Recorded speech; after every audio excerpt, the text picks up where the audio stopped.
மேச ராசிக்காரங்க அவங்களுக்கு எப்படி இருக்குது? மேஷராசி என்பது அஸ்வினி பரணி கிருத்திகை கால் என்று சேர்ந்தது மேஷராசி.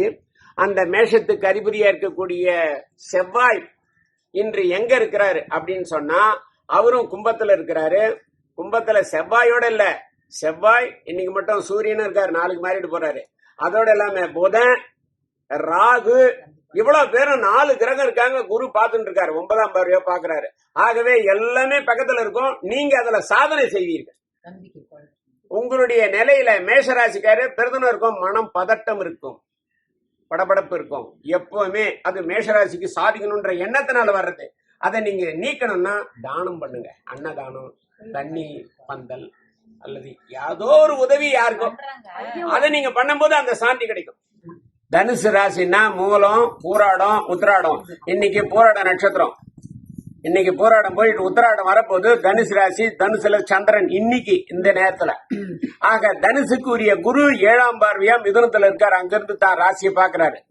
4 பேரோட சேர்ந்து 3 பேரோட சேர்ந்து ஒரு புனிதமான இடத்துக்கு போவீங்க. இப்ப நீங்க எத்தனை பேர் வந்துக்கிறீங்க? அப்ப புனிதமான இடத்துக்கு வந்துக்கிறீங்க, குருவனுடைய ஸ்தலத்துக்கு வந்திருக்கிறீங்க. குருவனுடைய அருள் உங்களுக்கு பரிபூரணமாக இருக்கணும்.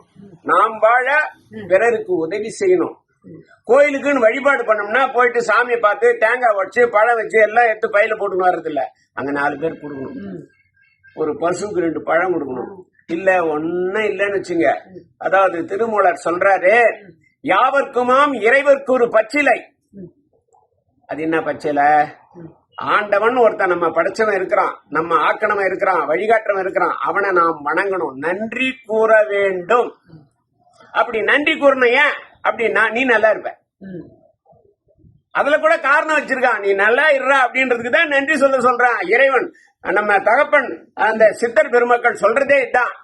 யாவர்க்குமாம் இறைவருக்கு ஒரு பச்சிலை, யாவர்க்குமாம் உண்ணும் போது ஒரு கைப்பிடி, யாவர்க்குமாம் பசுவிற்கோர் வாயுரை, யாவர்க்குமாம் பிறர்க்கு இன்னுரை தானே. நாங்க இந்த அம்மாவுக்கு தனுஷ் எப்படி இருக்குங்க ஐயா?